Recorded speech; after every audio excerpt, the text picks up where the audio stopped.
Salamat, aming Ama. Salamat. You made this last quarter fellowship possible in this blessed place of Nerus Island. Panginoon, wala kami dito kung wala kayo sa aming kalagitnaan. And Lord, as we sang that song, we only believe. By faith you are here. 2 or 3 gathered in your name. We are not gathered in the name of a person, Lord. We are not gathered in the name of a local church. We are gathered in the name that is above all names. That is our Lord Jesus Christ. Hallelujah. Kaya, Panginoon, narito ka sa aming kalagitnaan. And you are here because your word is here. And if you have restored your word, you are restoring your people. We thank you, Father, for the gathering of the redeemed. We may have trials and sufferings along the way for us to have character. But Lord, we have a bright destination. Hallelujah. For the Bible said there is no continuing city here, but we seek one to come. We thank you, Father. We are candidates. We are citizens of that city. Hallelujah. Salamat aming Ama, by faith. Elevate our faith, Lord, unto that destination. Bless our hearts and minds. Bless our ears. Bless your word. Lord, maaaring matapos ang pangangaral maya-maya, ngunit ang inyong salita na nahulog sa aming mga puso ay eternal. Kahit sa aming biyahe pa ay mamaya, we can still digest the word. And it's good for our soul. We humble ourselves. We lift you up. We thank you, Father. You be magnified, Lord, and the bride be edified. In the name of our Lord Jesus Christ, we believe and we pray. Amen, amen, amen. Hallelujah. God bless everyone. Habang nakatayo kayo, basahin na natin ang ating for this morning text. We still have a service this afternoon, and so mag-appetizer muna tayo. Pastor to, no? Mamaya, dalawang preacher. Okay. The theme of the event, the fellowship, Hebrews chapter 13, verses 13 to 14. May we read? This is Paul speaking to the Hebrews. Let us go forth, therefore, to him without the camp, bearing his reproach. For here we have no continuing city, but we seek one to come. Amen. I will repeat it again. For here we have no continuing city, but we seek one to come. Hebrews 11, 8 to 10. And we'll speak about Abraham. Paul has recalled Abraham. And Hebrews 11 is a faith chapter. Heroes of faith. Hebrews 11:8. By faith Abraham, when he was called to go out into a place which he should after receive for an inheritance, obeyed, and he went out not knowing whither he went. By faith he sojourned in the land of promise as in a strange country, dwelling in tabernacles with Isaac and Jacob, the heirs with him of the same promise. Verse 10, for he looked for a city which hath foundations, whose builder and maker is God. Amen. And the Lord will speak to us this morning. Maaari po tayo maupo. Good morning. Good morning. Walang palaga natin si Lord. And I'm happy to see you all again. Kahit hindi nga ako mag-aral, lagi naman ako nandito kahit hindi ako mag-aral. No? Because yung mga ministro nyo ang nagsasabi na adopted son daw ako ng Bacolod. Paano kaya nangyari yan? Well, adoption word is a good word. No? Yan ang ultimate step of grace natin, adoption. And this is not something alam ko ibang gagawin ko ngayon eh. Di ba, Pastor Roque? No? But all things really works together for good. No? Sabi ko nga, makita ko lang ng mga kapatid na nagpapatuloy, no? Besides all, kaya siguro maintindihan natin why we have challenges along the way. No? Kung bakit meron tayong mga trials and sufferings. Alam niyo mga kapatid, sa bride, the trials and sufferings is a mystery. Kasi yung sanlibutan may trials and sufferings din sila. Tapos tayo meron, anong pinagkaiba? No? That is a mystery. No? Kasi iba ang destination natin sa destination ng sanlibutan. But it looks like the same trials and sufferings, pero iba ang resulta niya. No? Let us see later. No? Ayokong gutumin kayo. I want to finish exactly at 12. Ako pagkatapos kong bumaba dito, I am just happy to have coffee with these fellow ministers at magtawanan kami minsan. No, pag nagtatawanan kami mga kapatid, pabayaan niyo lang kami. Marami na kaming kalungkutan. Marami na kayong inisip na problema. But we are overcoming. Hallelujah, we are overcoming. No? Alam niyo mga kapatid, hindi tayo overcomer kung walang i-overcome. Sino dito gusto walang problema? Hindi ka overcomer. Ano yung overcome mo? No? The reason why we have these trials and sufferings along the way, because we have a bright destination. By faith, we are seeing it. No? Kaya maganda na marami tayong bagong nakikita na naglilingkod kay Lord. Mas maganda sa pakiramdam na yung dati mo nakikita ay naglilingkod pa rin. Palagpakan natin ang mga. Yeah. Kaya nga ito yung sinabi ng Bible na let us run this race with patience. Diba? Yan ang pili ni Pablo. No? Hindi lang run the race, period. Run the race with patience. Yung malakas, kaya yung tumakbo ng mabilis, pero mabilis yung mapapagod at ayaw na niya. Malakas kasi siya. No? Pero yung may perseverance, kahit na mabagal siya, ano sinabi ng Bible? Finish the race. No? Hindi ito paunahan. No? Kailangan na natin itong tapusin. May nauunang nahuhuli. Amen? May nahuhuling nauna. Ito ang takbuhin mga kapatid na hindi ito paunahan kasi sabay-sabay tayo maalis. Yung nauna, palakasin mo lang yung nahuli. Amen? Huwag ka na, tulungan mo yung pastor mo.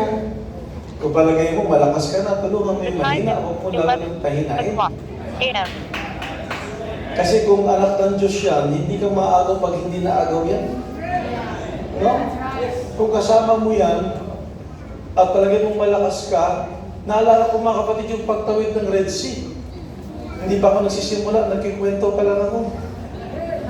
Because I'm happy to see you all. No? Yung tumawid ng Red Sea, 2 million yan eh. Lalaki lang. No? Pero mo, ilan yung tatawid? Pero hindi sila hindi makaawit si Moses ng new song hanggat hindi makatawid lahat. Amen? Hindi makakanta yung new song. Hindi makukuha ni Miriam ang tamburin para umawit sila hanggat hindi makatawid lahat. Ibig sabihin, may nauna, merong nahuli, pero mga kapatid yung nahuli, mga kapatid lahat nagsisigawan na. Ang dami ng cheerleader na. Tayo, last age ka tayo. We are encompassed with so great cloud of witnesses. Marami nang sumisigaw. Takbo ba? Konti na lang. Hallelujah. But I can see mga kapatid, yung pinakamahina ang nahuhuli. Pero hindi babalik yung dagat hanggat hindi makatawid yung mahina. Hallelujah! Because it is not by strength nor by power. Kung pinili ka ng Panginoon, He will qualify that. Praise God. Amen. Lagi ko sinasabi, nakasakyan na ba kayo sa jeep na pinupuno, na ikaw yung nauna? Alam niyo yung jeep na pinupuno? Tapos na kayong nauna? Tapos malilate ka na? Tapos sasabihin mo sa driver, Mamang driver, pwede po bang lumakad tayo? Puruin ito. Kaya mga kapatid, yung huling-huli pagpasok, palakpakan lahat ay salamat naman. Hallelujah! Kasi hindi aalis yung jeep pagkat wala yung huli. Yung pinakamahina mga kapatid, nakatawid. Amen! Kasi pinili siya. Hindi siya magaling. Pinili siya na makatawid.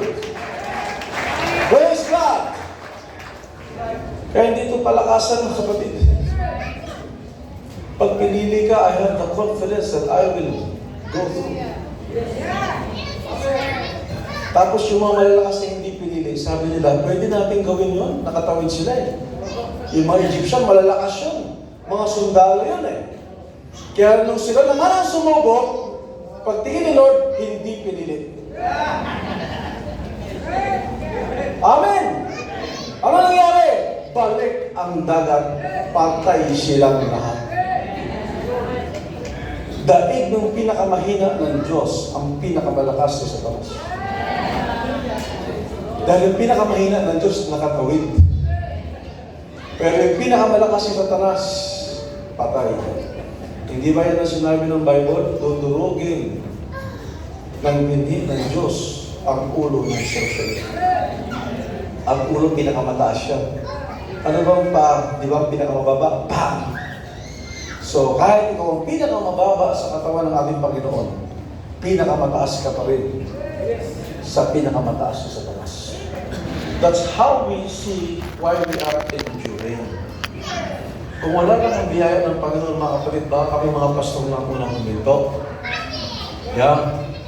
But we are seeing this, no? Salamat sa ating Panginoon.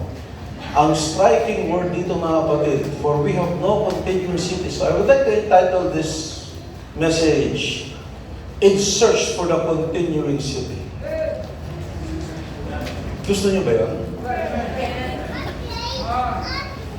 Yeah? Somehow, it's good to live in the city. Nasa Bacolod City tayo ngayon. Punta ka sa Oriental, may Dumaguete City doon. Punta ka sa lugar namin, Calamba City. Nandiyan ang Manila City, nandiyan ang Quezon City, nandiyan ang Pasay City. No? Kasi ano niyo mga kapatid, ang city, pag nagiging city ang isang lugar, tumataas ang value niya. There is something in it. No? Pero yun nga eh, there is no continuing Bacolod City. There is no continuing Dumaguete City. There is no continuing Calamba City, Manila City. There is no continuing Vatican City. Sasabog lahat yan. But the bride is seeking one to come. Hallelujah! Amen! That's why we are in search for that continuing city. Kasi ang sabi ng Bible, we seek eh. Ibig sabihin, pag may hinahanap ka, alam mong meron. Abay, mahirap paghanap ng wala. Amen? Bakit palagay nyo si Abraham, he's seeking it? May revelation siya by faith. Yun ang sinabi ng Hebrews 11. By faith, he is looking for a city who has foundations. Si Abraham yan, ilang taon na nakaraan yan. Pero mga kapatid, yung hinahanap ni Abraham na city, yun din ang hinahanap natin. Walang nagbago doon. Alam niyo mga kapatid, ang maganda sa pagiging Norbe ni Cristo, this is a great brotherhood. Sabi nila, ang kahirap sa inyo mga message believers, konti lang kayo eh. Konti lang kami dun sa church. Sa local church namin siguro, konti lang. No? Pero kapatid namin sila Abraham eh. Sila Pablo, kapatid namin yan. Palagay ko, mas malaki kami sa inyo. Kasi isa lang ang hinahanap namin. And we're serving only one God. And this is a great brotherhood. Hallelujah! Makikita natin dito sa binasa natin, no? You know, kaya nga, the theme says, Ang ganda nga ng inspiration ng drawing ninyo eh. One controversial city yan. Jerusalem. No? Controversial yan, lagi na sa CNN yan. Ever since it was built, laging controversial ang Jerusalem. Hanggang ngayon, controversial yan. We'll go in a minute, no? Dito sa ating subject. Kasi, iisipin natin ang Jerusalem, pang Israel lang yan eh. Diba?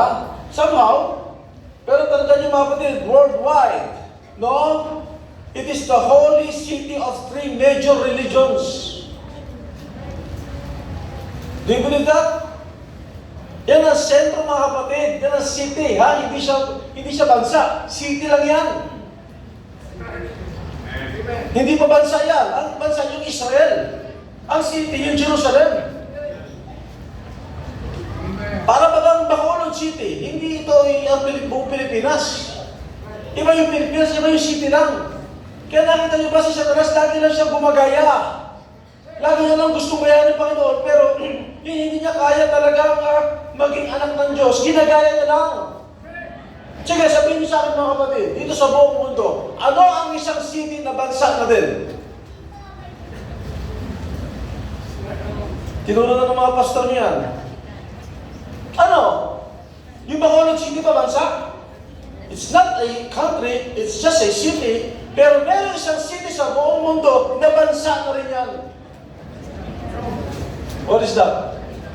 Vatican City. Hindi siya Vatican country. Sisimula na po ako. Kasi sabi ni Pastor To, hanggang alauna daw. Baka magalit sila, Pastor To, gutom na yan. Yeah! To prove, mga kapatid, na mayroong original. Kasi walang kopya kung walang original. Yan ang sinasabi ng prophet, kapag merong fake, sigurado merong original yan. Hindi pa rin nauna yung fake, anong gagayahin yan? Kailangan may gayahan muna yan. Hallelujah! Kaya nga, itong Antichrist ay meron din siyang city, pero nagtatago siya, totoo na sa totoo lang, bansa yan.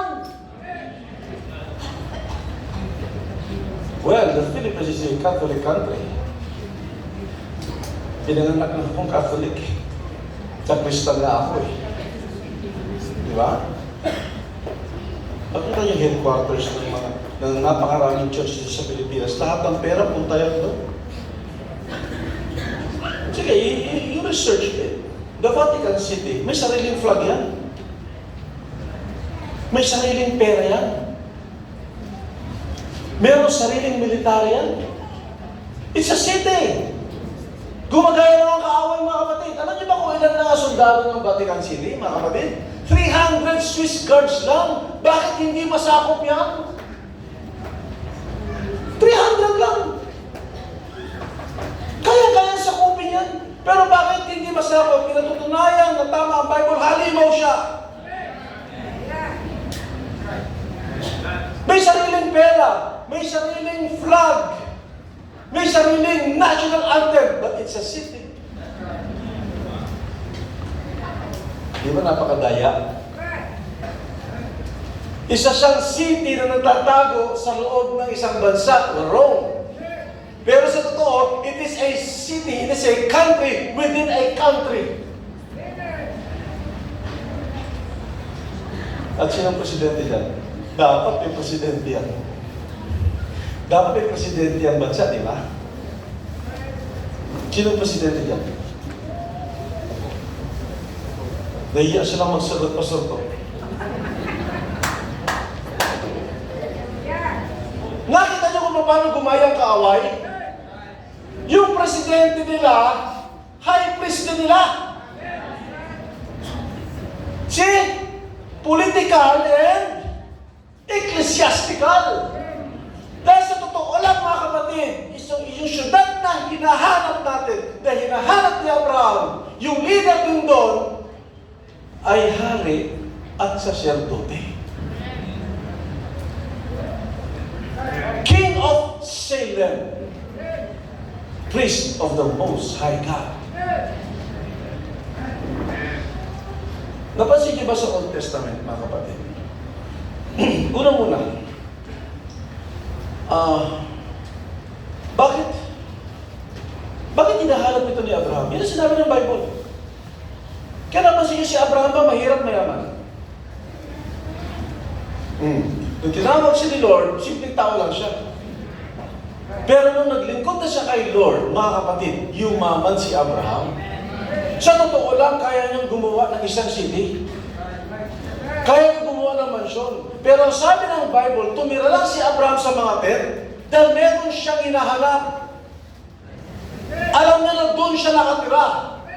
Kaya mana sa kanya yung anak niya at yung apo niya. Even ay sa akin, Jacob, hindi sila nagpagawa ng mga mansyon. Because these patriarchs are looking for a city who had foundations. Hallelujah! Reveal kay Abraham na meron.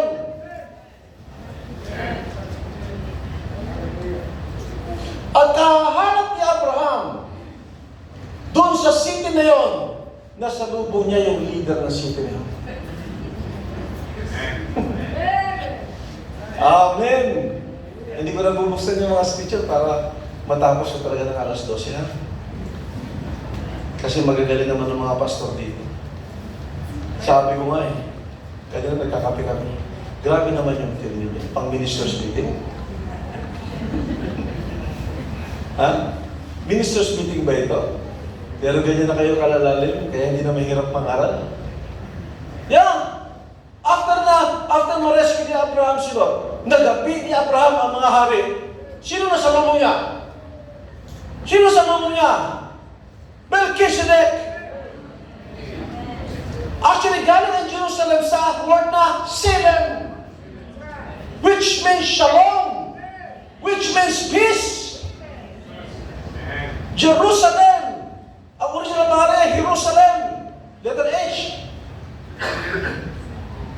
Na, bago makita ni Abraham yung city, nakita niya yung leader ng city. Nasa lubong niya, ano ang hawak? Bread and wine. Familiar ba? Familiar ba pagka bread and wine pinag-usapan? Sino una natin naiisip, mga kapatid?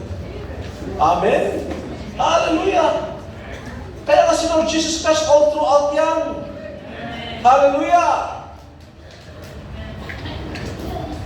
Siya na yun eh. Huwag niyo iisipin si Lord Jesus Christ, magpapasko kasi, di ba? Huwag niyo iisipin yung Lord Jesus Christ na pinanganak ng 2,000 years ago. That's just a physical manifestation. In the beginning was the Word.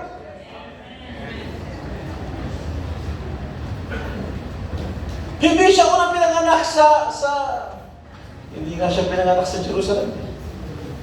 Di ba? Kaya nakita niyo mga kapatid, ano sinabi dito? Bago sinabi, here we have no continuity. Let us bear his reproach outside the camp. Beyond the camp.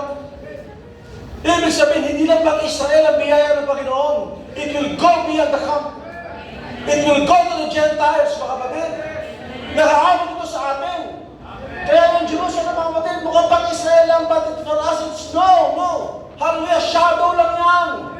That even that old Jerusalem, tatawagin kong old Jerusalem, kasi bakit? Kasi may new eh. Amen. Hallelujah! Amen! And that is our mother. Ang sabi ng prophet, tinawag din yung Jerusalem na mother. Nanay yan. Oh, balik muna tayo kay Abraham. Nasa lubong niya. No, napakumi na. Nasa Genesis yan. No? Diyan nga ang first mention ng tithes eh. Do you believe that? Ang first mention ng tithes, hindi malakay. Ang first mention ng tithes, Genesis. Nung may dalang bread and wine si Melchizedek, is the king of Salem, nagbigay na ikapo si Abraham sa lahat ng kanyang nakampang. May nag-Bible study ba kay Abraham? Wala. By faith din yun. Amen? Bibigyan mo ba ang touch kung ordinaryo ano yan? Di ba? Ang turo ng touch, mga kapatid, sa law, sa Leviticus. Pero mga kapatid, wala nagturo kay Abraham. By faith. Ba't alam nila yung ikapo? Siya ang muna nag-ikapo, mga kapatid. Kapag may nagsasabi, ayan tayo, sa law lang yan. No, nauna Genesis, Exodus. Wala pa ang law, nagbigay na si Abraham. By faith. Hallelujah! Kilala niya kung sino na sa lubong niya. It's not an ordinary person. Mag-celebrate tayo, Abraham, nanalo ka.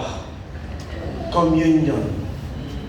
The last message of the prophet before he left, communion. Hindi niyo makapatid si Melchizedek. Kaya may message si Barnabas, sino ba ito si Melchizedek? Who is this Melchizedek? Diba? Lumabas sa Genesis. Piniliwanag sa Psalms. Pagka tapos siya ni Abraham, nawala na siya. Diba? Lumabas siya sa Psalms. Piniliwanag siya before sa Hebrews. Mas naipaliwanag ni Pablo during that time, kasi si Pablo magaling sa Old Testament yan. No, wala itong nanay, wala itong tatay, walang talaan ng lahi, wala ibig sabihin, mga kapatid, no? Hindi ito ordinaryong priest and king. Why we are talking about Melchizedek? We are seeking the city na siya ang leader nun.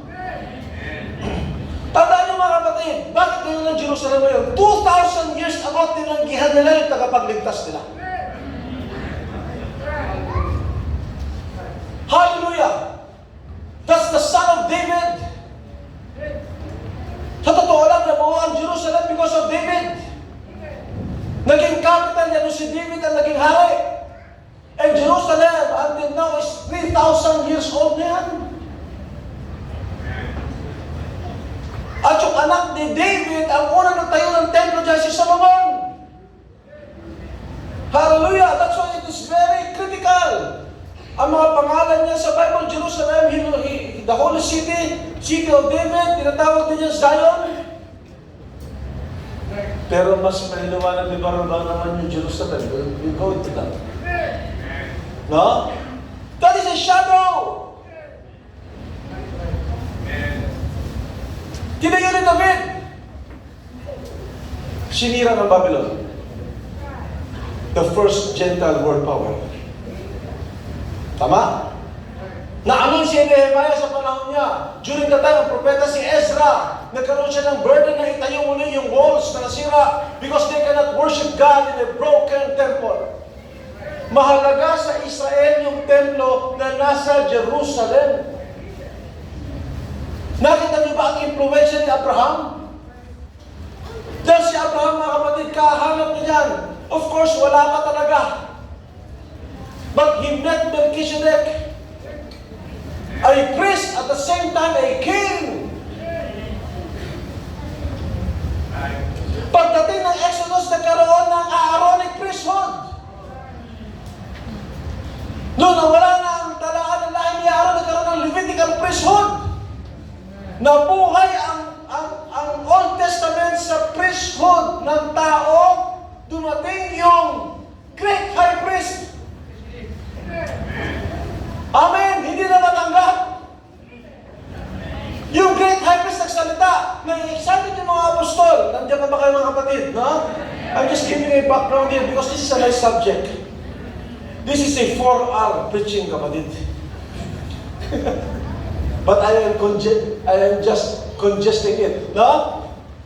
Na-excited sila kasi, mga kapatid, yung templo nakita doon, yung templo na nandun sa Jerusalem, ano sinabi ng ating Panginoon, di ba? Una, nasira ito sa panahon ng Babylon.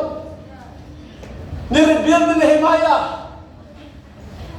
At ngayon, nandun sila sa mga seremonya nila na hindi na napansin yung great high priest above Aaronic and Levitical priesthood, nagsasalita sa harapan nila. Ano sinabi ng ating Panginoon, mga kapatid? Gibain kayo ng templong yan. At itatayo ko ng 3 araw. Oh my God. Hallelujah! Who is this talking? Ilang taon tinayo yung templong yan? Gagawin mo lang ng 3 araw. Because our Lord Jesus Christ is speaking of a certain city na magsisimula sa Kanya. Now, I belong to that city already. Hallelujah! As a bride of Christ, I'm part of that body. Kibain nyo yan! Alam niyo mga kapatid, pag nangangaral kami mga ngaral, ang dulo niyan, what is it for me? Okay, we can learn Jerusalem, okay, history kahit parang Israel, pero ano ito sa akin? Di ba? Kasi hindi natin makukulunod ito kung walang pakinabang sa atin. At hindi nabuo yung team na yan kung wala itong pakinabang sa atin. Sa loob ng 3 araw itatayo mo?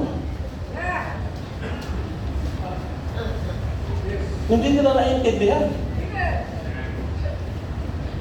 Kasi sa totoo lang, no, merong priesthood na mas mataas sa Levitical priesthood. Matatapos ng Levitical priesthood. Kailan natapos ang Levitical priesthood? Sa krus.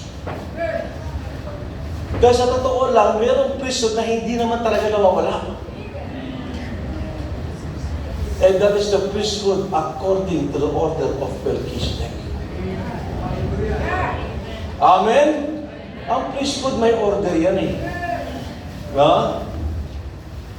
Dito sa atin, sa nating faith, yung mga priest, muntik na po ako magpari. Yun ang gusto ng lola ko. Bakit po ba ako magpari? Kaya ako naging sakristan. Kasi iniisip siyempre ng lola ko nun, pag naging pari ka, malapit ka sa Diyos. Kasi tama naman. Mediator ka eh. Diba? Sa Vatican, anong order ng mga priesthood dyan? May order of the Franciscan. Yan yung mga tumutulong sa mahirap. May order of Dominican. Yan yung mga scholar, matatalino. Ang malupit yung order of Jesuit. Yan ang CIA. Ha? Yan yung legal na pwedeng pumatay. Ilang protestante yung pinatay niya, ibubulong mo lang ha. Ilang, kasi baka may mga nasa labas na ano.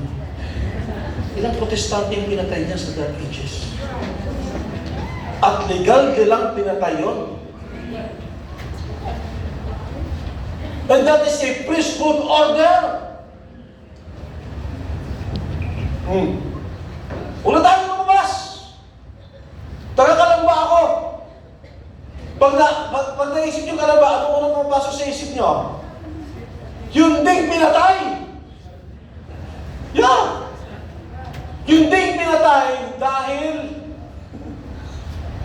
sa sinulat ng Noli Me Tangere. At ang Noli Me Tangere, yung mga hindi nag-absent sa school, hindi na ng teacher nyo yan, ang basis niyan, Bible.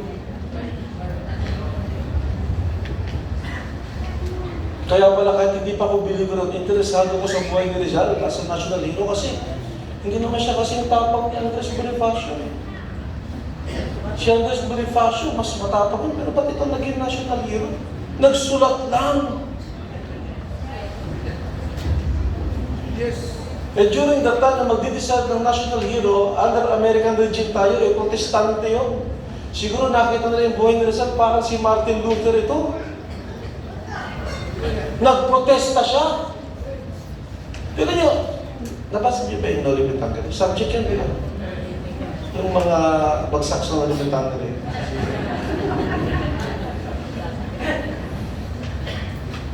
Kaya ano niyo ba binanyan sa mga Catholic schools?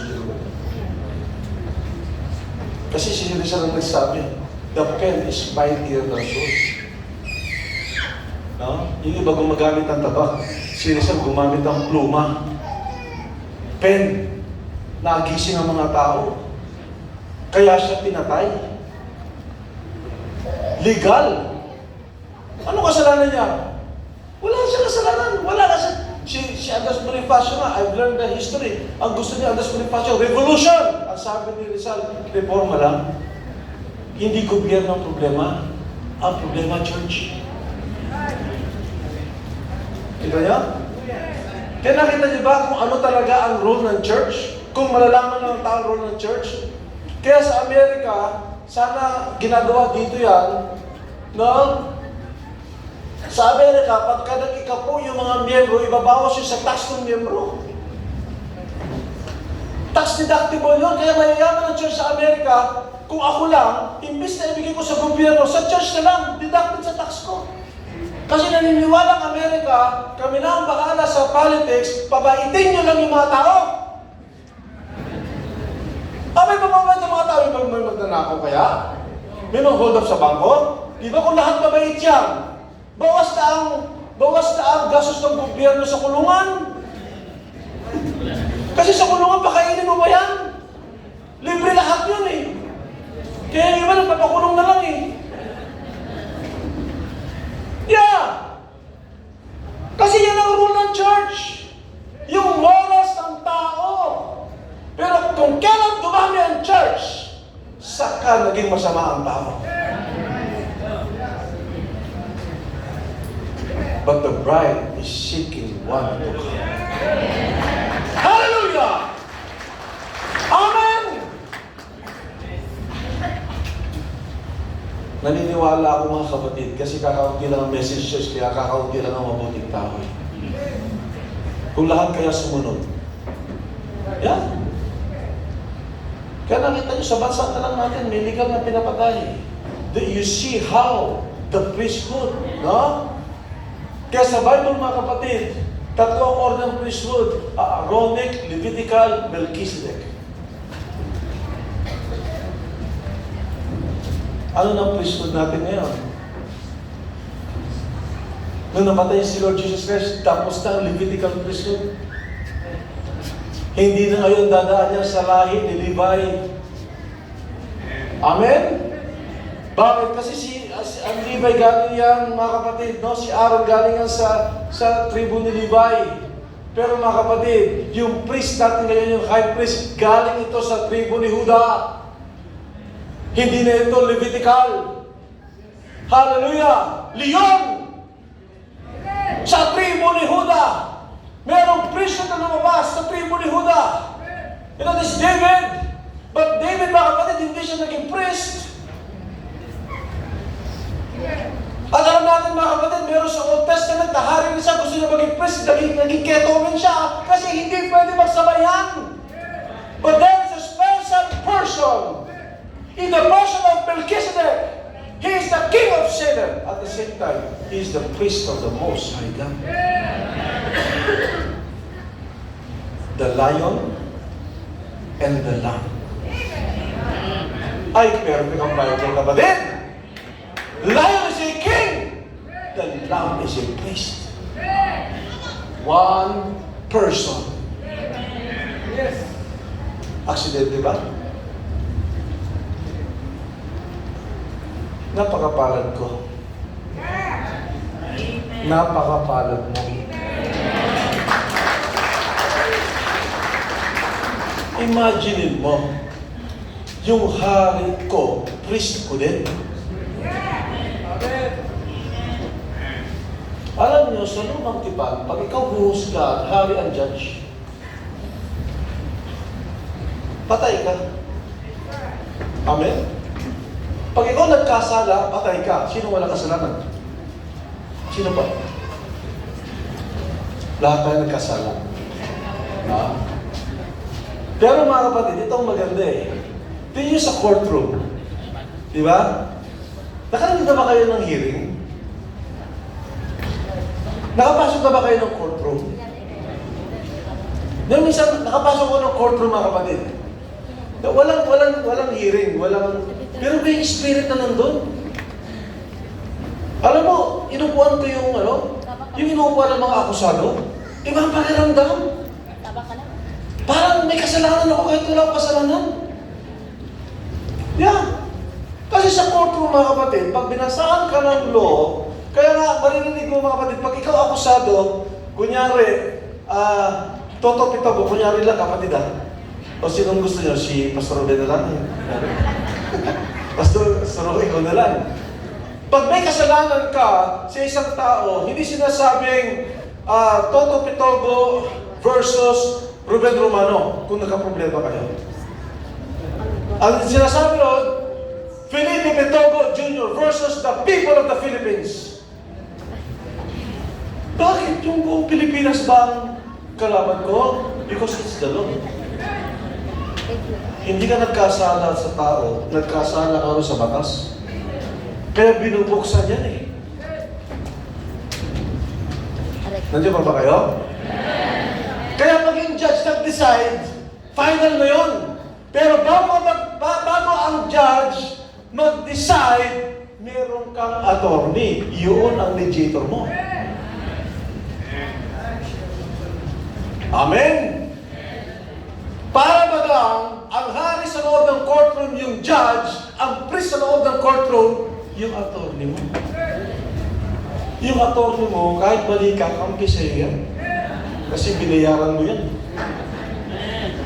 Gagawa ka ng paraan yan para manalo. Amen? Mga kapatid, ang laki ng kaso ko nung wala pa ako kay Lord. Hallelujah! Pag ako hinatulan, patay ako at hindi nga ako, wala nga ako karapatan tumayo dito. Pero ang maganda mga kapatid, yung judge ko ay priest ko din. Bago ako hatulan, ipagtatanggal ako ng priest. Alam niyo ang judge, hindi pwedeng maging judge yan kung hindi man duma sa pagiging attorney. Madalas ng judge, bago yan nag-judge, nagtanggol muna yan. Amen? Kaya sabi ng Bible, we're speaking about the city pa rin, ha? Kasi, pag-usapan pa natin ang cities of refuge, may priest din nun eh. Sa cities of refuge nga sa panahon ni Joshua, hindi ka pwede pumasok yan, hindi ka dadaan sa priest. Tama? Of course, that is another subject. Kaya lumalawak, Pastor Doy. That is another subject. Para ipakita na sa inyo mga kapatid, in every city, there is a king, there is a priest.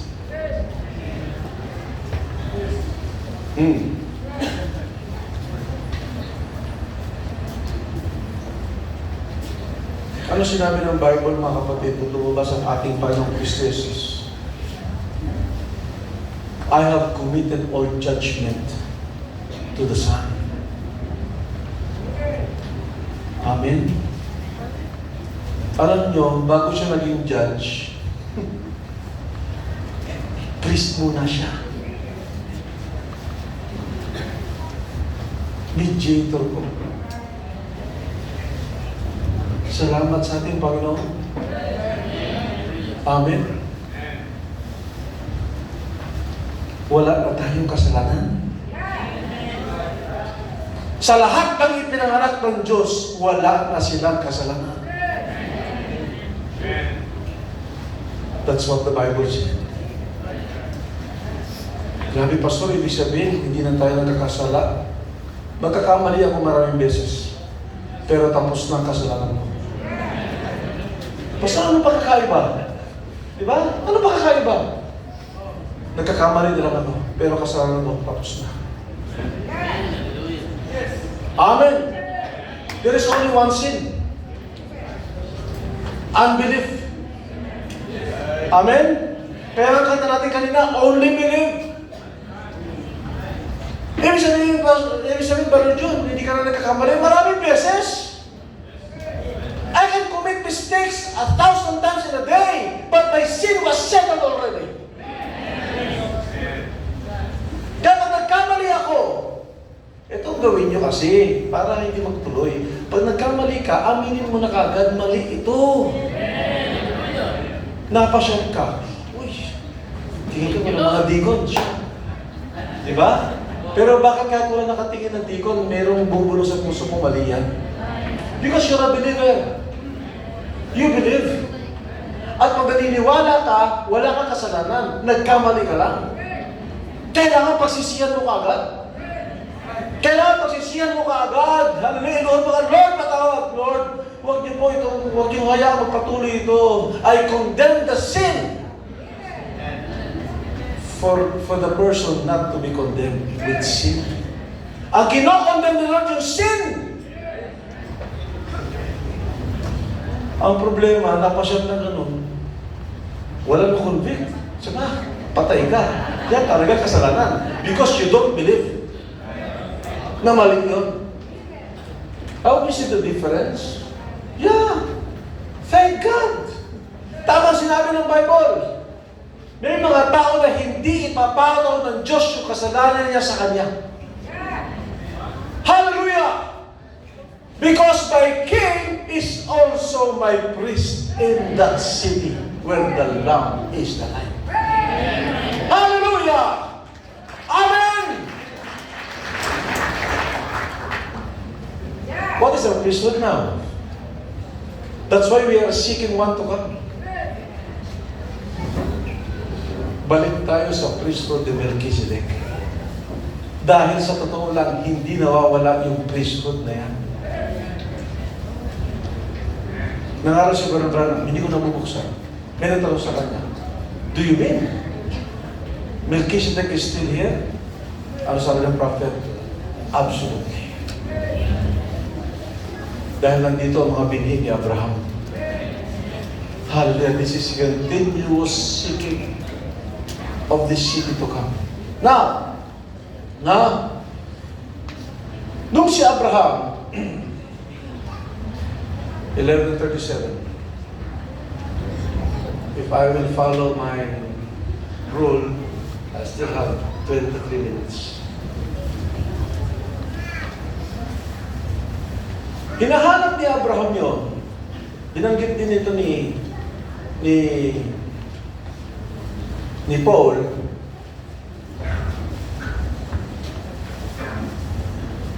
Yung nakita ni Abraham in a vision, may sinabi siya rito eh. Can we? Tayo po. Kinikwento ni Barabanam sa Faith is Our Victory, yung revelation ni Abraham of that city. Sabi niya dito, perhaps he thought like this, if there is a God who made the ark and let Noah flow through, he still lives today. Somewhere in the land of heathens where he was a sojourning, he touched the hand of God. Ang sabi ng prophet, mga kapatid, nung sojourn mga kapatid si Abraham, nahawakan niya ang kamay ng Diyos. Parang si Jacob. Ha? Yan, thank you. I'll read with you. He still lives today. Somewhere in the land of heathens where he was a sojourning, he touched the hand of God, and in there, God gave him a revelation. During the time that there was a city whose builder and maker was God. Bago makita ni Abraham yung actual, meron muna siyang revelation. And faith is revelation. Itutuloy natin, sister. Salamat. And we read that all Abraham's life, he was a pilgrim and stranger of the world, for his one ambition was to find that city. Amen. Talagang binhita ni Abraham. I like that city as well. Yes. Amen. No? Whose builder and maker was God? He stuck something. He caught God and faith in that God, that he foresaw the New Jerusalem.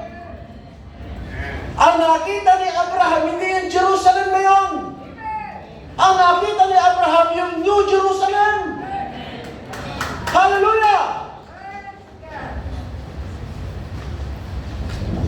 Bakit ba ngayon may Jerusalem?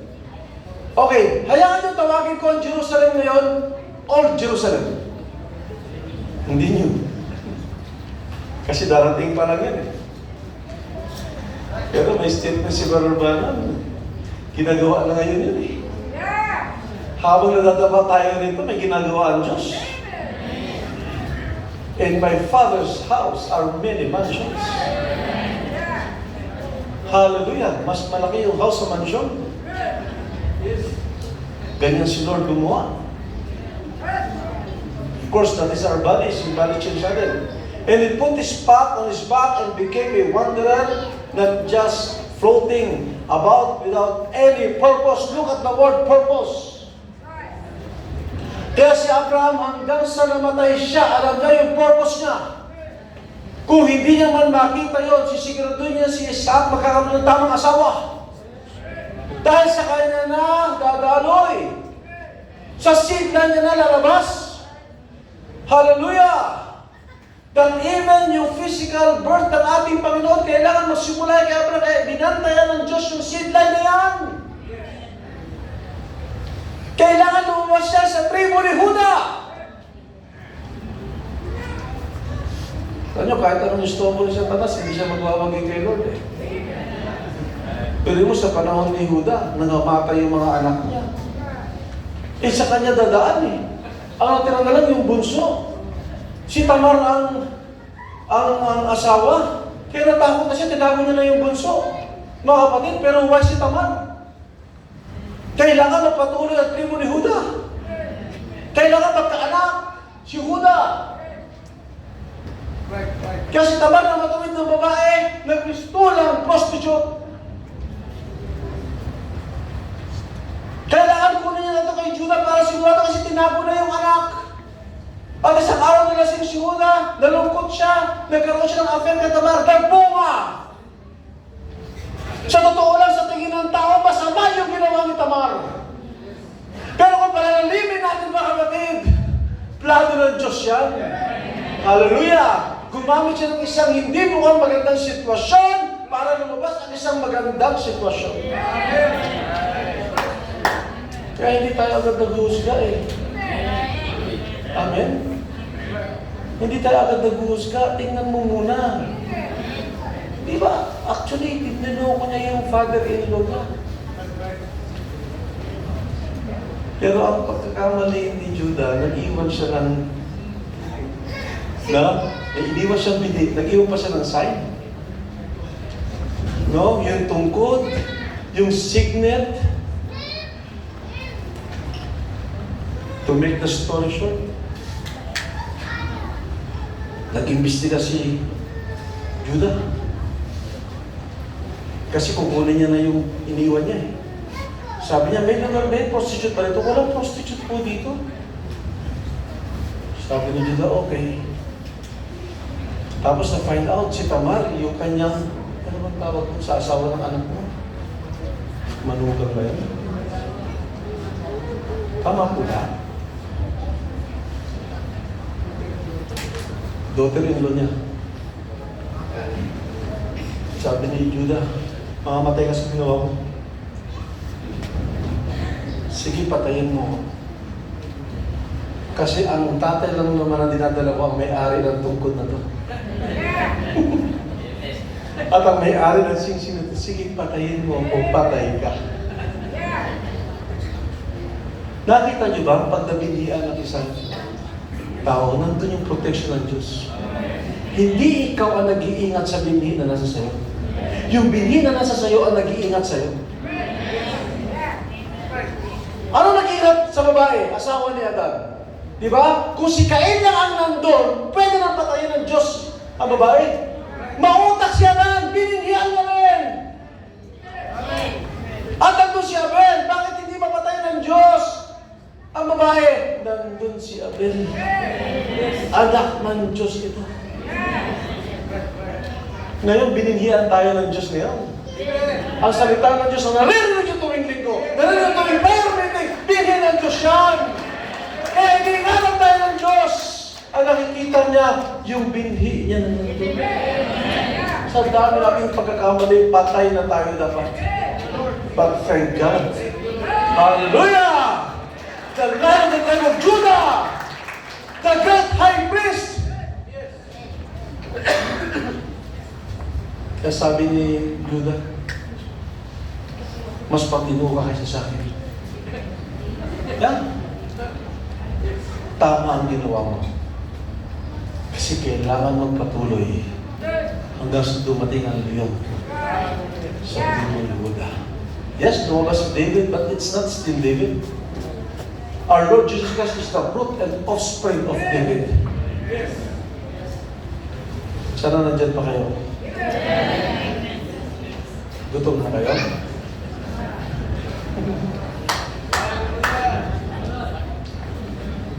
Yeah. You know, di ba, Pastor To, hindi yung una natin ginagamit na lumpes ng luma. Hindi, mayroong luma. Doon ako unang nangaral na yung ginagamit nyo. Kasi alam ko yung doon, may mga ganto-ganto rin. Ito parang ngayon lang nailagay, no? Naalala ko tuloy kasi itong problema ko na nangalan ako kapatid, minsan nagsisingit ako ng kwento. Okay lang ba yun? Kasi pag kwento, yung mga natutulog nagigising. Kasi kwento eh. Pag pangangaral, natutulog yan. Ha? Pero pag kwento, ano lang sabi ni preacher? Mahilig kasi pero sa kwento. Yeah? Pag nakikita ako, medyo naantok, nagkikwento ako. Pero alam niyo na, pag nagkwento ako, may natutulog siya. Pinapatawa ko lang kayo. I'm just happy, no? Hindi ako formal na preacher, sorry ha. I'm not a formal preacher. Ako, minsan bumaba ako, minsan sasana ko napunta. No? Minsan babagit ako ng mga paaralan ng kaibigan ko. Kaya I'm not a formal preacher. Because if you are with your family, you're not a formal person. No, if you consider this a family, di ba? Sa bahay ba, Pastor Ben, formal kayo? Pagkatapos magmano siya ng anak mo, lumuluhod pa. Itay, nandito na po ako. Hindi ganun, di ba? Halik lang yan, nagbibiruan. Family! It's a family. No? It's something personal to me kasi nakita ko nga ito nung nasa Facebook na sabi ko, saan mo ba magagawin? Dati wala to, di ba? Naalala ko itong mga ganitong kortina. Yeah. Kasi naalala ko noon, that's why talaga ng Bacolod is really something for me. Pagkatapos ko mag-preach noon, joint fellowship niya rin. Pagbaba ko, may lumalapit sa akin isang motherly figure na lola. Pastor John Matasan, si John City. Pastor John, taga Laguna ka pala. Kasi, siyempre pinapakilala yung speaker. May anak ako doon na wala ng church na puntahan. Tinigay sa akin yung address. Sabi ko, malapit lang ito sa amin. Ano? Ilang taon na wala na puntahan church? Tagal na. Sabi ko, okay. Pinuntahan ko. I'm just so happy na talaga wala silang pupunta sa church sa amin. At yun, naging local church na nila yung sa amin. Not knowing na yung ako pala nang lumapit sa akin in the few years, yung mapapangasawa ng anak kong pangalan. Yeah, I call that destiny. Diba? Kaya pala ako madalas sa Bacolod, huhugutin ko dyan yung mapapangasawa ng anak. Of course, hindi sila nakatira na rito ngayon, but the roots, no? Yung apo ni Pastor John Daluyaya, yung mapapangasawa niya. Yung lumapit sa akin, hinahanap ako nandito na eh. Si Mami Rogie Daluyaya. Kilala niyo siya? Ayun na pala! Eh, Sister Pai, naku, sorry, nakwento ko eh. It's a family, no? Eh, yung mga bagay na hindi mo akalain mangyari. No, now I have a son. Kasi dalawang kasama yung bunso mo ngayon. No, let's pray dahil buntis yung anak ko ngayon. No? At bakit na ba ako maging lolo? Pastor Toto. Alam mo man, ikaw lang. Sometimes there is a story behind everything. Diyan kayo interesado, alam ko eh. Kaya nagigising kayo eh. Si Mami Rogie nandyan. And isa na lang. Importante lalo pag babae ang anak mo, importante yung mga pangasawa ng anak mo. Because pag nakapag-asawa na yan, she is already under the law of her husband. Eh kung mapunta sa hindi maganda yan, di ba? Baka hindi rin magandang magawa ko. Kahit wala akong baril, may lumabas na baril sa akin. Kahit wala akong baril, nagbibiro lang po ako. Kaya ang prayer ko sa mga anak ko, dahil dalawang babae lang yan, ang prayer ko kay Lord, Lord, talagang dalawang babae. You will give them the best husbands better than me. Mas maigi kaysa sa akin, Lord. Sabi naman ako, nakastress naman yung dad. Yeah, I believe. God bless you, Sister Pai, and si Mami Lord. 9 minutes na lang. Hindi pa ako nakakalahati, mga kapatid. My God. Okay lang ako lumagpas ng konti. Okay lang po ba sa inyo? Palabas sa ilong. Kaya ako kumain ako maigi kaninang umaga, kita Pastor Roque. Yeah, I'm just happy to see you all. At isang araw makikita pa tayo, if not here, there. Salamat sa Ginoo. Salamat sa Ginoo. Yeah. And I'm happy to see my fellow ministers here. Thank God. Thank God. Okay, natapos ba tayo sa code, sister? Kasi yung nakikita ko natutulog, nagising ka. Balik tayo. Kwento talaga ang mga diyan.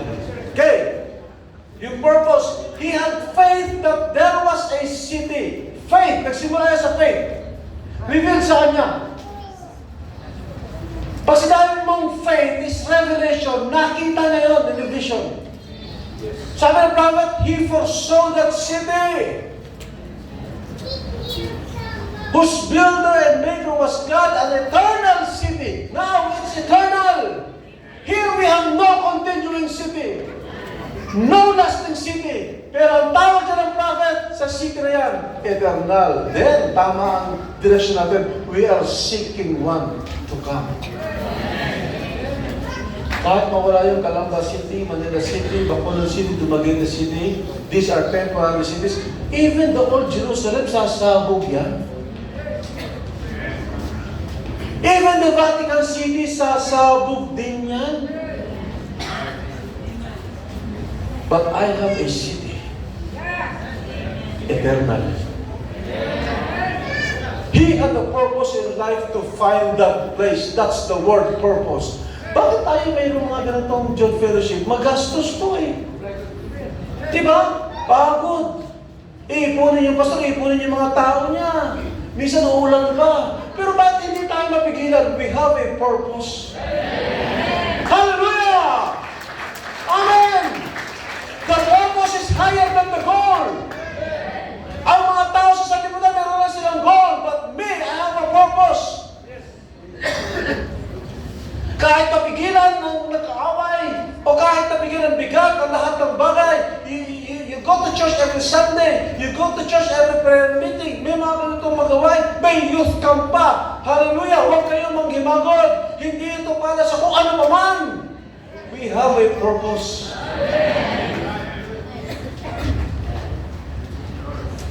And may I say here, that one day when the battle was over, he met the king of that city.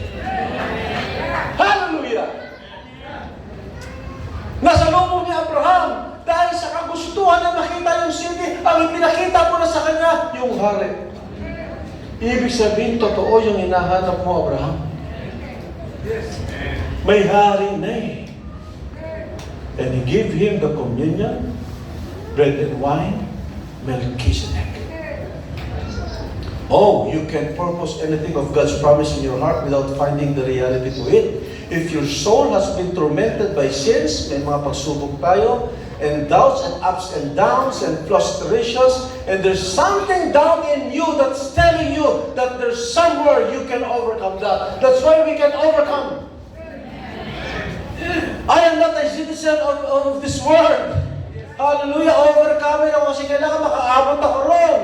Why do you float around them from church to church and from place to place? Just kneel down till you strike heaven. And as I said last night, go beyond the sound barriers, then you'll have purpose in your life. You'll have a purpose in the belonging to the church. You have a purpose in being baptized. You have a purpose in what you're seeking for. In search for the continuing city. Ano ang dinidepensahan ngayon ng Israel? Look at that city, sister. Pero natin ipakita yung Old Jerusalem. Alam niyo mga kapatid, sa totoo lang, yung problema ngayon ng Jerusalem as a city, si Abraham din ang sinimulan yan eh. Diyan, salamat. Di ba ito yun sa, ano mo, Pastor Jam? Hindi yun ha. Most of Omar yun. Nandun lang sa tabi yung Temple Mount. Yaan ang problema ng city ng Jerusalem ngayon.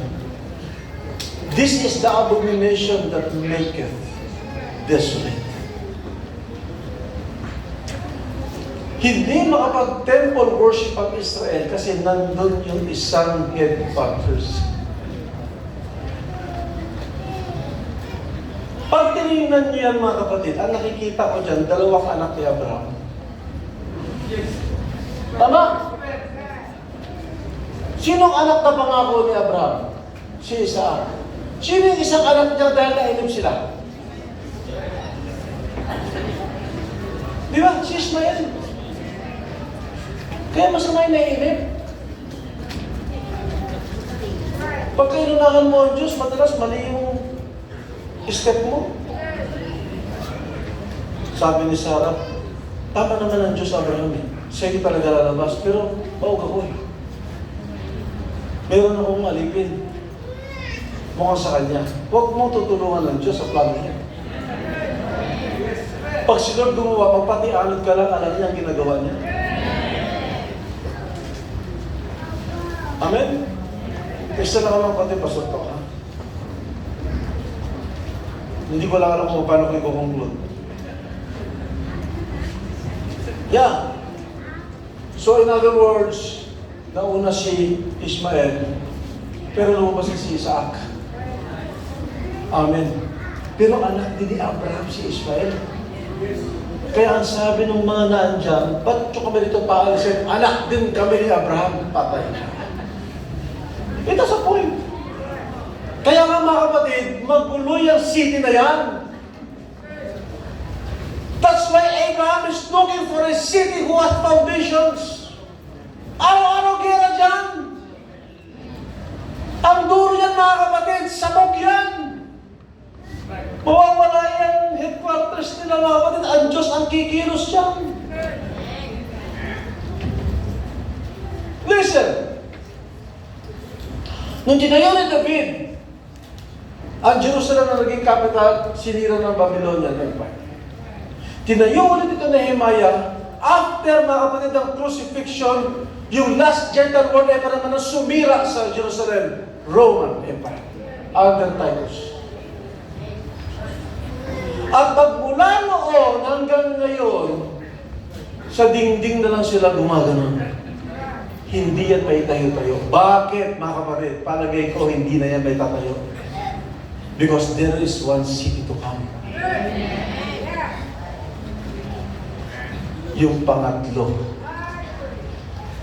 Then they're making ways para ito yung third temple. Nandiyan na yung mga Levites, iniipon nila. Yung red heifer, lumabas na rin daw.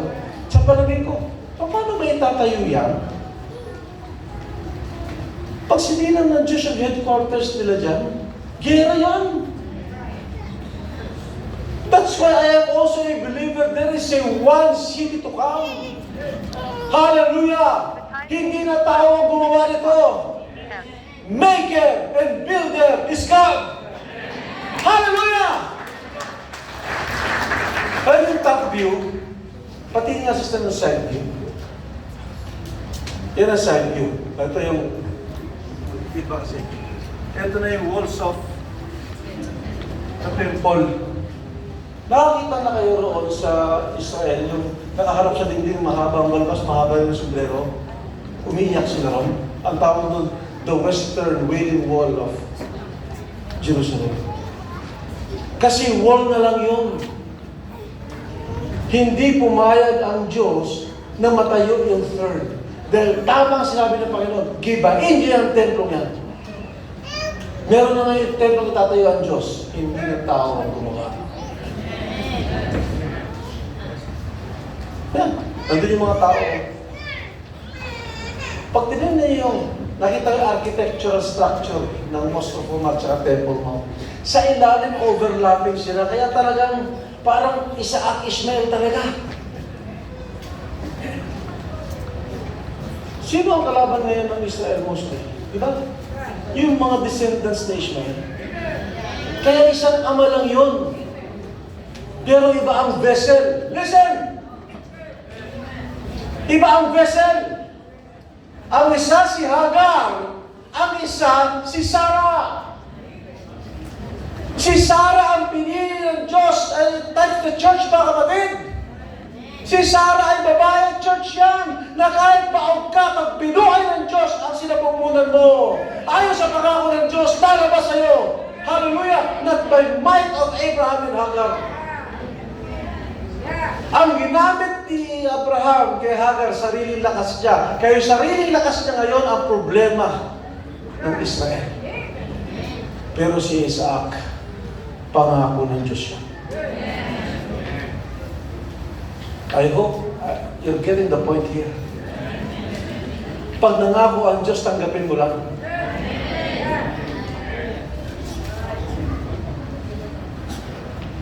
Si Sarah, di ba?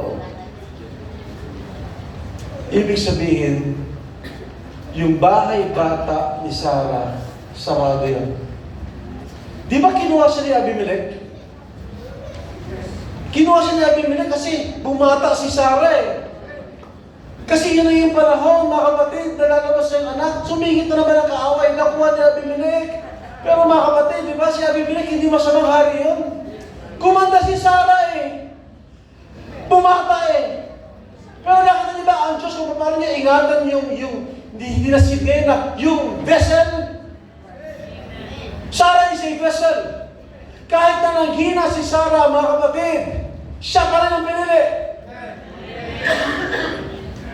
Kayang i-repair ng Diyos sa lahat yan, sa lahat ng bindi. Pero iningatan ng Diyos.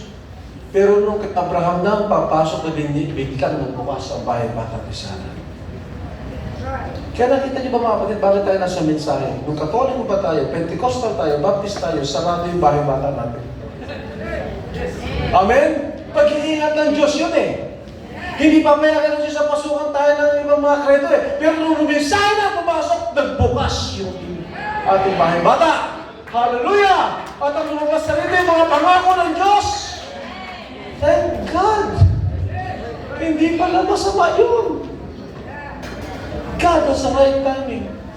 Paano kaya kung bukas na yung bahay bata ko as a church, na nasa Catholic ako? Catholic faith ang gagawin ko.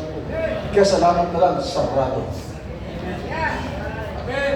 Nag-LSS kami, nag-SRA kami, sarado. Kung ano-ano reliyon ang subukan namin dahil yung nanay ko may sakit, sarado. Pero narinig ko yung mensahe, oh my gosh! Hallelujah! Because we are citizens of this city that have foundations. Thank you, sister. Mamaya na isa. Nandiyan pa ba kayo mga kapatid? Gutom na? Amen. Okay. Salamat kay Lord.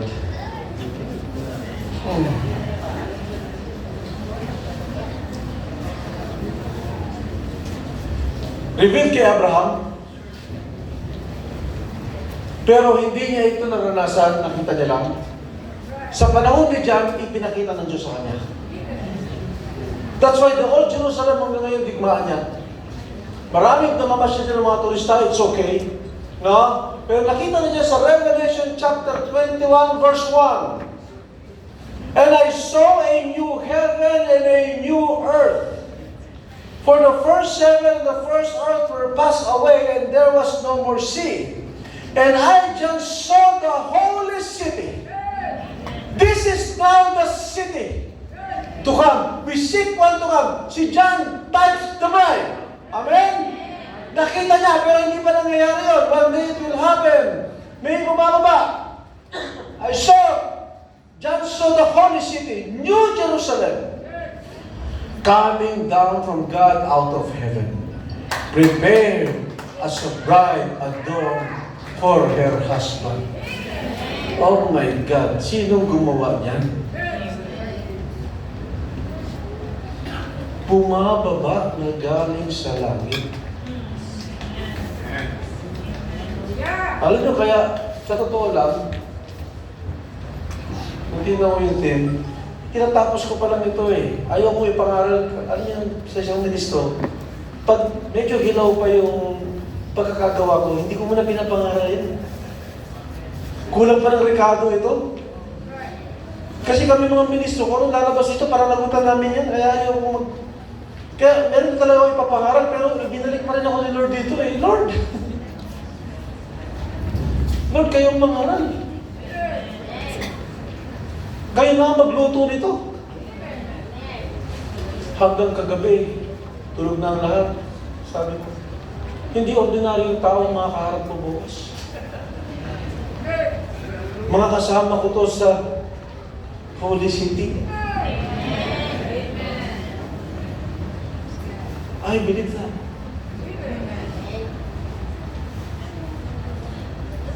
Binasa ko yung mga quotations si Barabarab, sabi niya, no? Under construction na ito ngayon.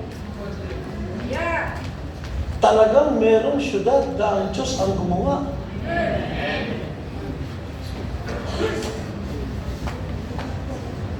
May construction ba sa langit? Mga kapatid, hindi ko na problema yun. Amen? Basta ako, I am in search of that city to come.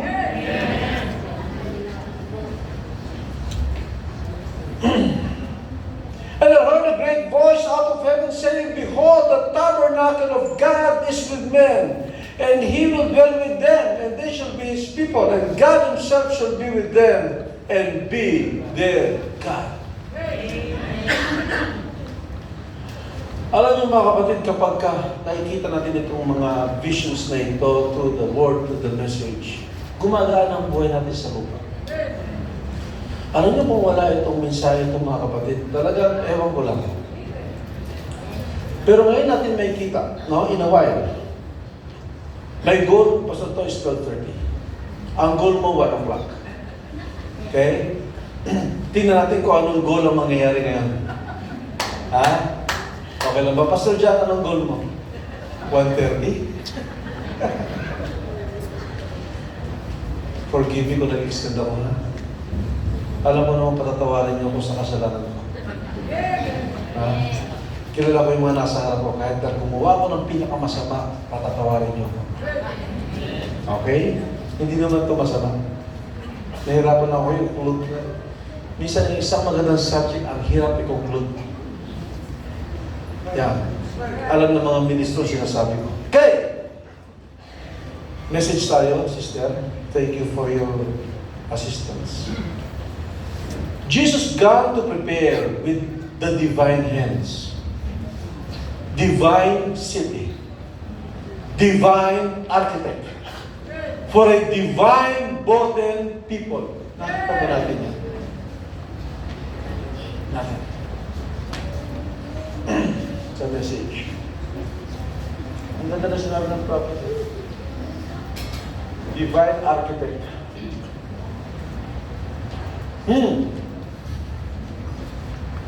Look at the title of the message. That is our future home. Hallelujah. Kaya pala importante sa atin. That is our future home. Of the heavenly bridegroom and the earthly bride. Jesus got to prepare with the divine hands, a divine city, divine architect, for a divine burdened people, for a predestinated people, He has gone to prepare. Abraham was looking for it.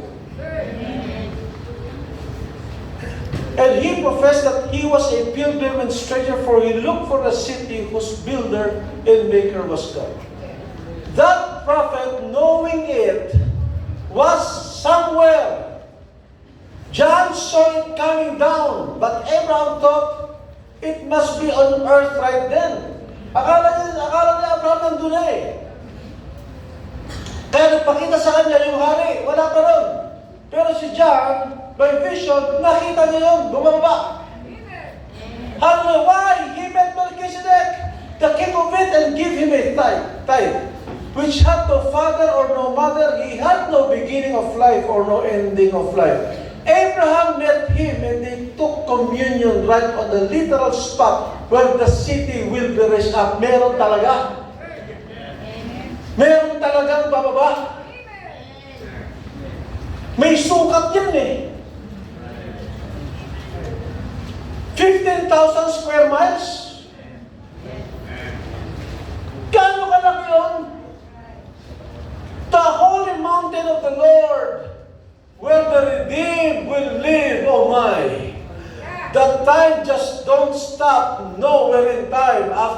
Israel will go to eternity. Huwag daw tayo huminto. Hallelujah! Nakita yan na dyan, no? Diba? Oh, holy mountain! So, mountain. Pag tumingin kayo ng New Jerusalem sa internet, ang makikita nyo cube.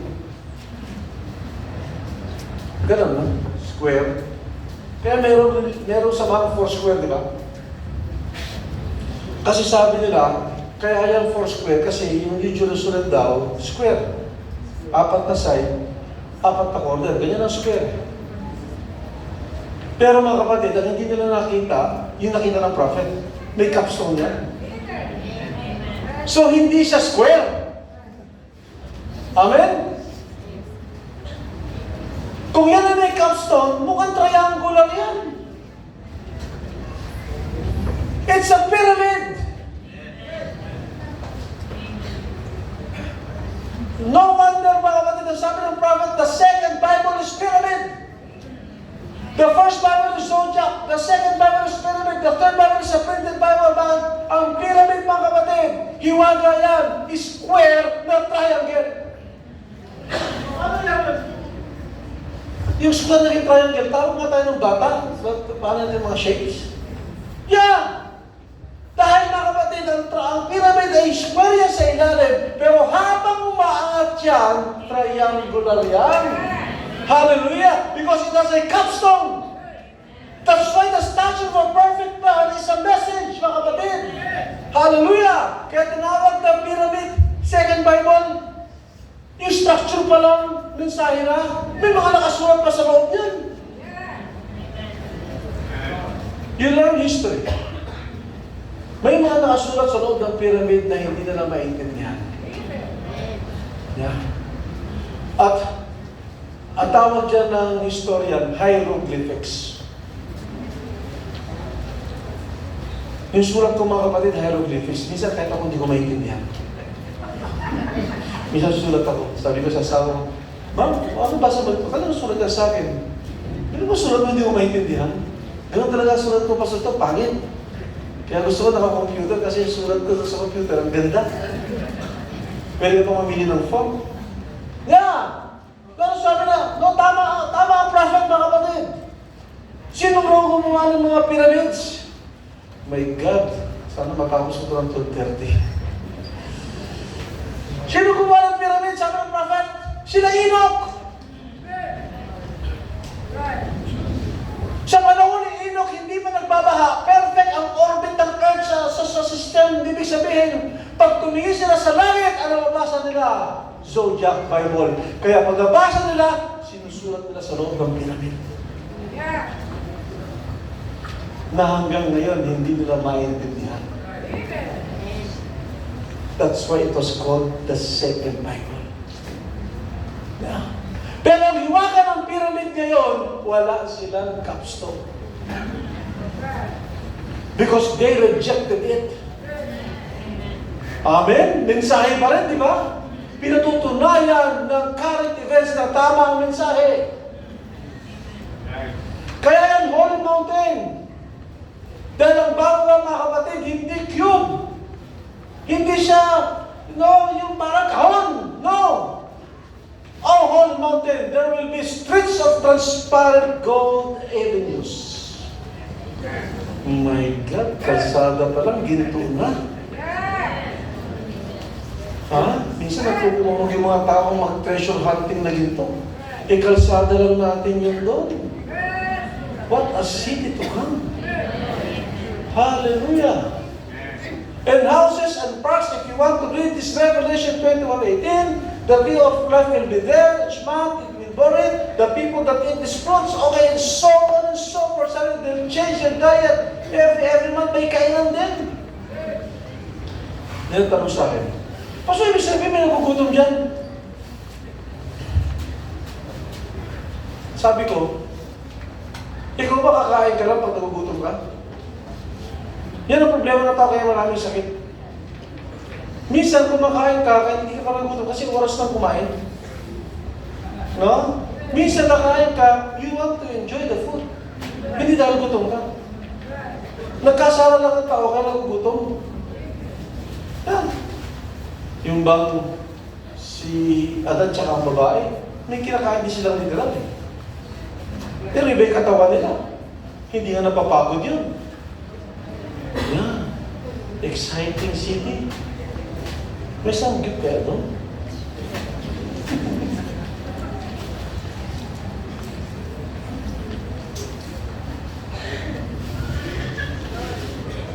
Let's read this. Inibilisan ko lang mga kapatid, ha?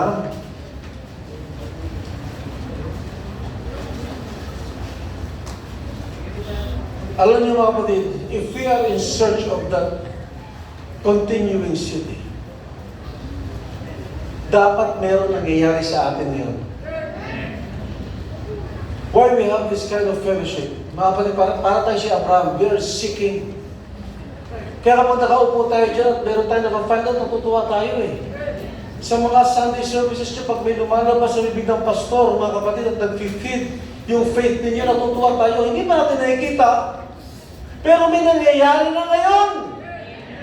Hallelujah! Listen to this, mga searchers ng city to come. Hindi yan mga kapatid, nakikita natin kung walang nangyayari ngayon. Most of the time, kung ano mangyayari sa dulo, may ginagawa ka na ngayon. Hallelujah! Bakit nag-mission work si mga pastor? Bakit kahit napagod yung katawan, nangangaral sila? One day, hallelujah, I will enter into that city. Hallelujah! Amen!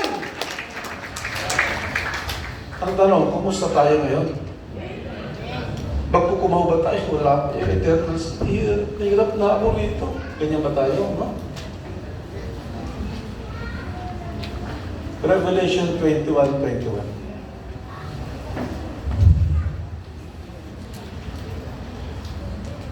Hindi ko na binasa lahat, ha?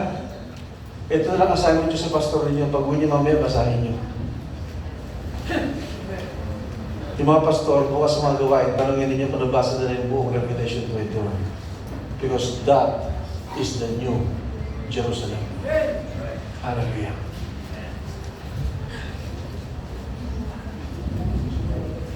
Sobrang lamig.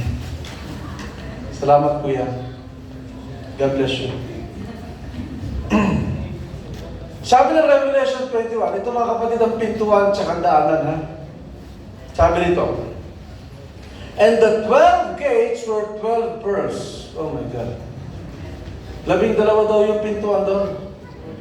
Ha? Whether it be literal or figuratively speaking, ang sabi niya, yung 12 papasukan, ibig sabihin mga kapatid, kung 4 yan, 3 sa bawat side, bawat isang pintuan, isang perlas. Sino may perlas? Sa bahay. Totoo o fake? Totoo? Yung kinakagat nyo? Kinakagat? Para malaman kung totoo? Gano'ng kaliit ganyan, no? Yung ganung pearl na talagang original, ang mahal yun. Imagine nyo yung isang pintuan na isang perlas yan. Oh my God.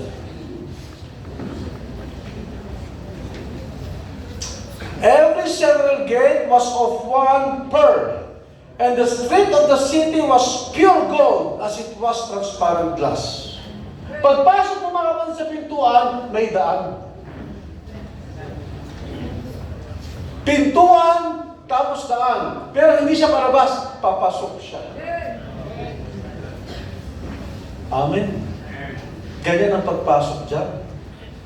Eh mga kapatid, hindi nagkulang ang salita ng ating Panginoon. We are preparing to enter that. Amen? Naniniwala ba kayo na ngayon pa lang pinaprepare ni Lord ang pagpasok dyan? Sino gustong pumasok dyan? Taas kamay. Taas kamay. Yan, ibig sabihin, isip pa kayo. 2,000 years ago, God has given a pattern of entering into that city. Hindi nag-exaggerate si Lord sa Matthew chapter 7, verse 13. Now, candidates, citizens of that city, straight is the gate, narrow is the way Merong gate. Merong way. Hallelujah! Itinuro sa atin ng ating Panginoon, sabi ng Matthew 7:13, enter ye at the straight gate, for wide is the gate and broad is the way that leadeth to destruction, and many there be which go in thereat. Because straight is the gate, and narrow is the way which leadeth unto life, and few there be find it.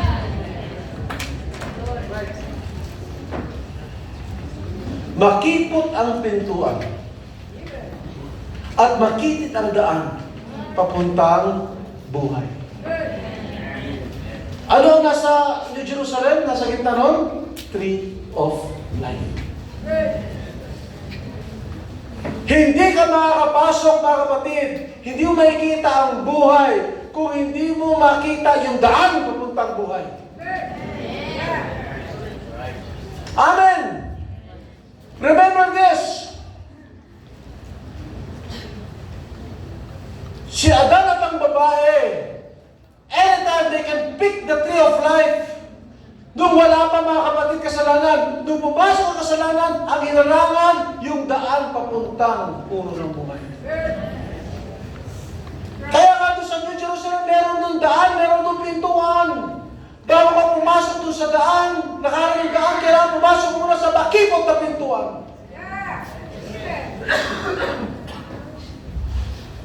Pearl.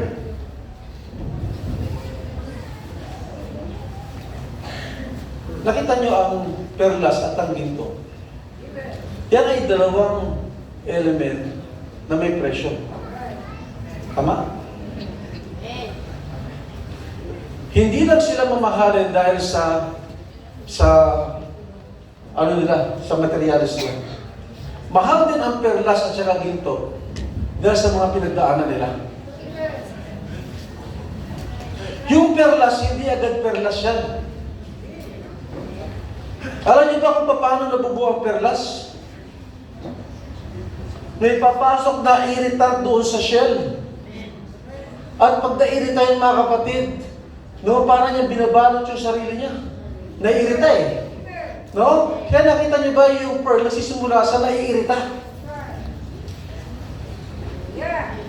Nung una mo upo dyan, nung hindi pa alam mensahe, parang naiirita ka, para ako pinagiging ng pastor niyo eh. Amen? Makikot na pintuan kasi yan.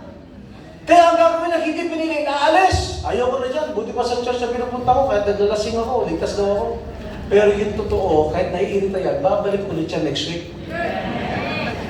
Kahit naiirita siya, no? Bakit? Kasi may nabubuo doon. May isang magandang bagay. Hallelujah.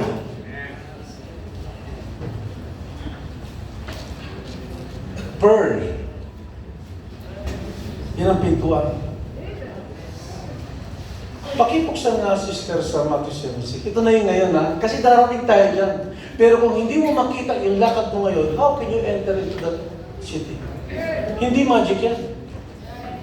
No?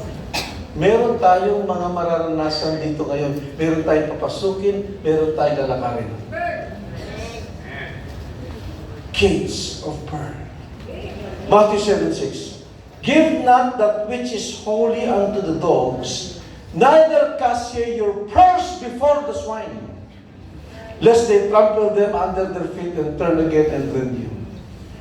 Huwag nyo ibibigay sa mga aso o ihagos sa mga baboy yung perlas. Sino na ito nag-try na maghagis ng perlas sa baboy? Uy!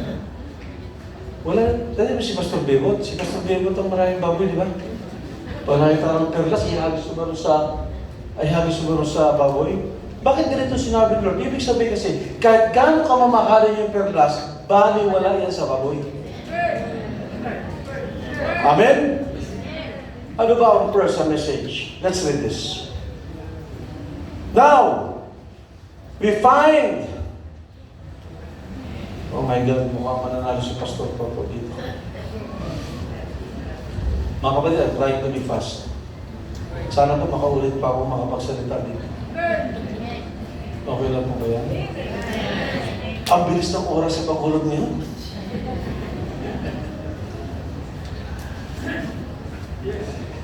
finish this.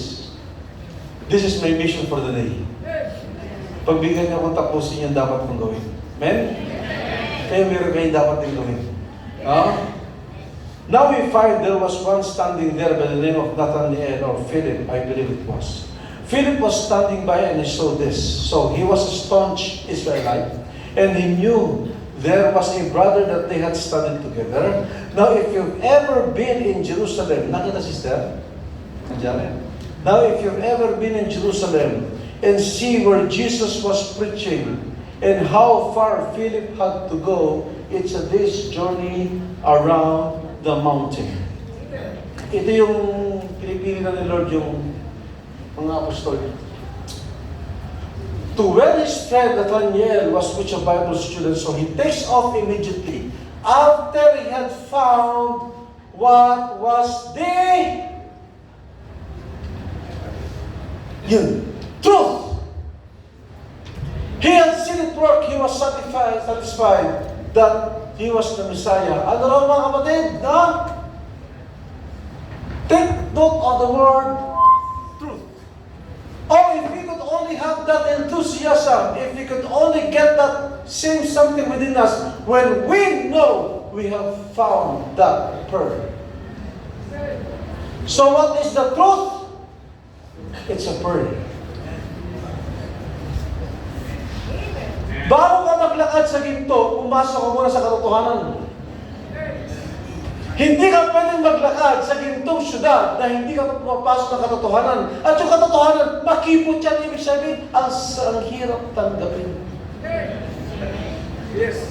Pero may makakapasok.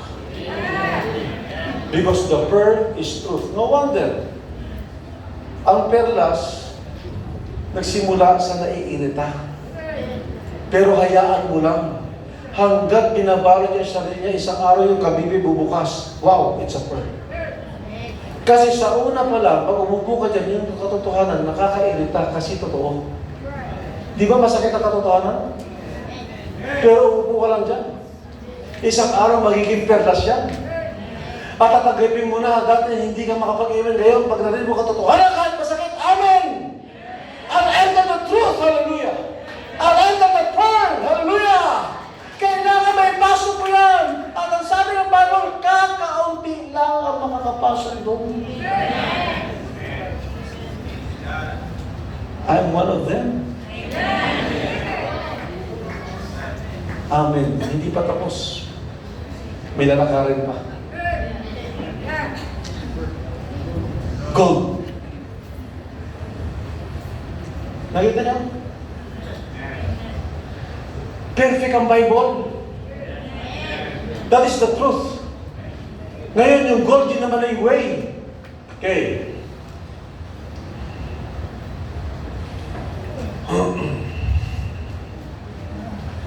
First Peter 1:6.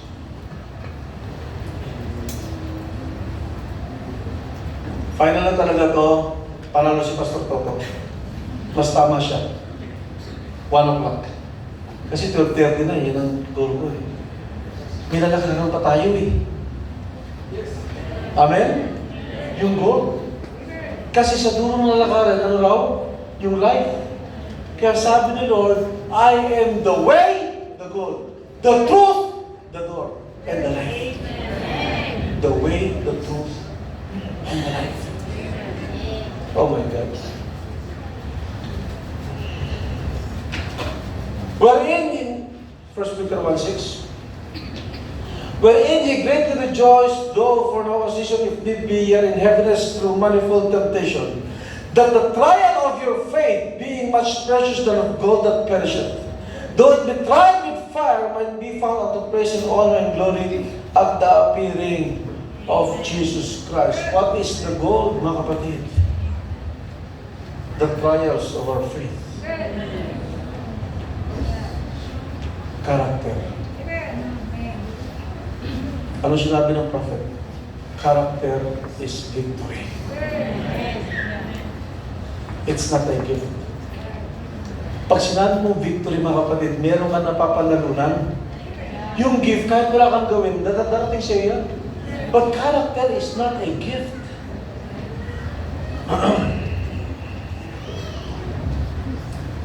Message tayo, sister. Pinagsasabay-sabay ko ng basahin para matatapos na ako. When Eliezer was sent from Abraham to find a bride for his son Isaac, a type of the father, son, and the servant, and so forth, Eliezer straightened it out until he found character. And when he found character, he had it, and that's what the Holy Spirit is trying to find today, is character. You can't have character until you got faith, and faith produces character.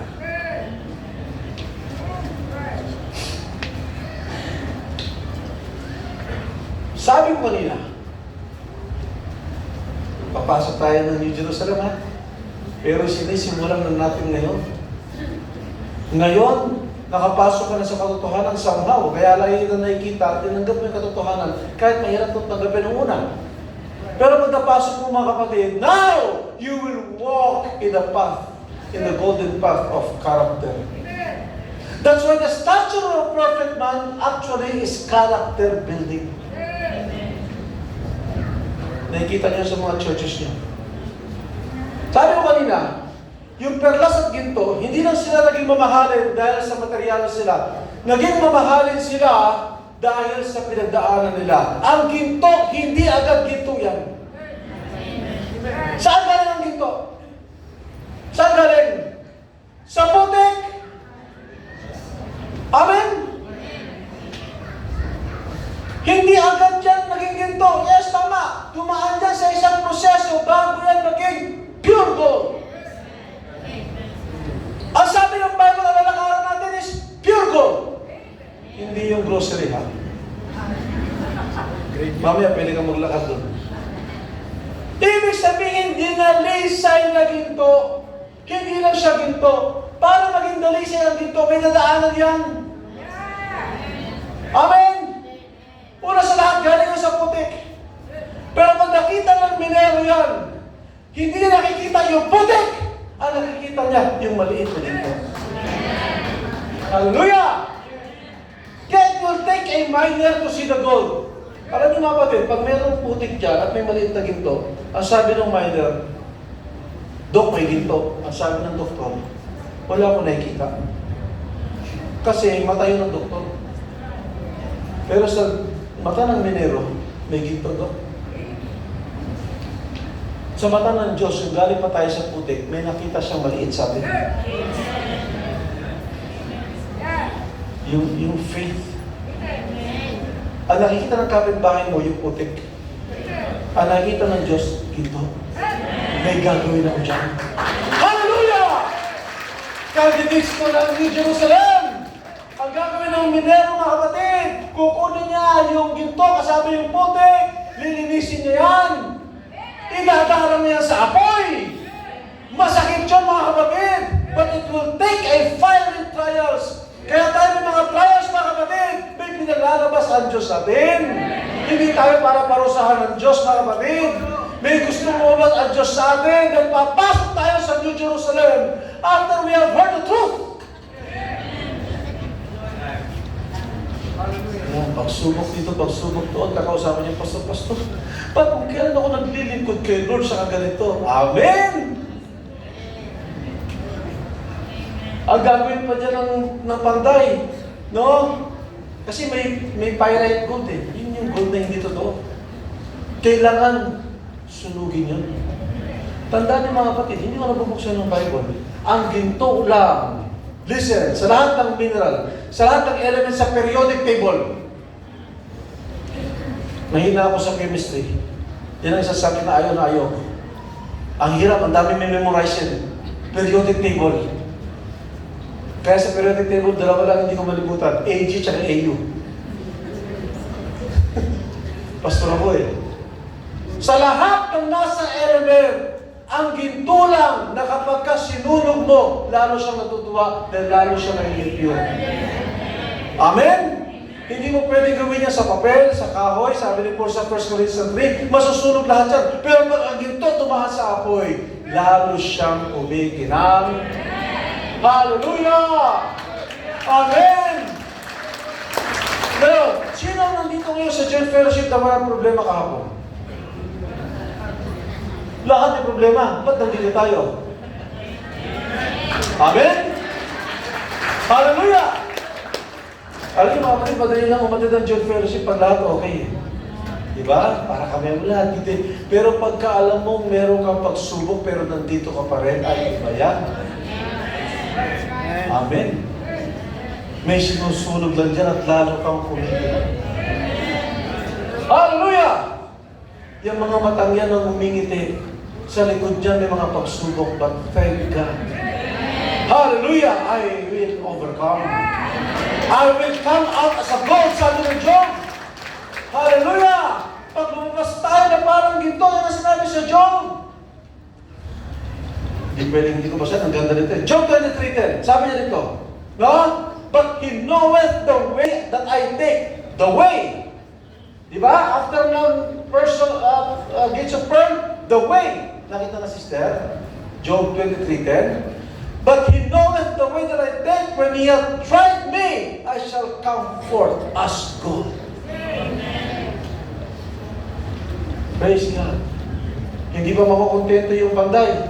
No? Dinadala ulit sa apoy, pupupuin. Kikis-kisin ang kikis-kisin. Hanggang sa makita ng maker yung sarili niya, doon lang siya hinto. That's the goal. Hanggang sa makita ni Lord Jesus Christ yung karakter na katulad niya sa atin. Hallelujah! Now we are overcomers. Tandaan niyo mga kapatid ha, itong gold and pearl, kaya rin silang mamahalin, hindi ordinaryo ang mga kumukuha niyan. Yung gold, hindi pwede ordinaryong alahera lang ang titingin, no? Hinuhukay yan. Yung pearl, mga kapatid, hindi ordinaryong swimmer ang hahanap niyan. Kailangan dyan, diver. Kailangan yan malalim. Kaya mga mamahalin yan. Tandaan niyo mga kapatid, candidates of the New Jerusalem citizenship. Hindi ordinary ang hawak natin. Hindi ordinary ang nangyayari sa atin. Hallelujah! Praise God! Kids of pearl. Path of gold. Now, are we ready for that new continuing city? Yeah, there is no continuing city here, but there is one. Sikapin ko lang na pumasok lagi sa katotohanan.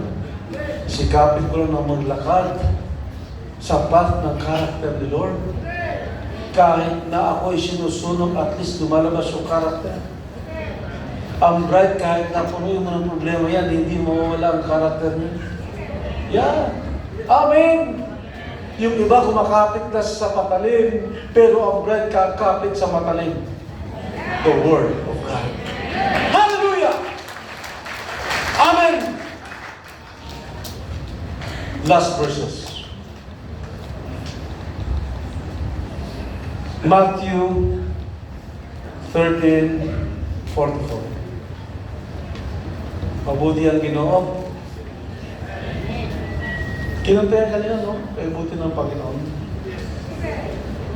Kantayin natin ulit. Ano ba sinabi yung sister? Matthew 13:44.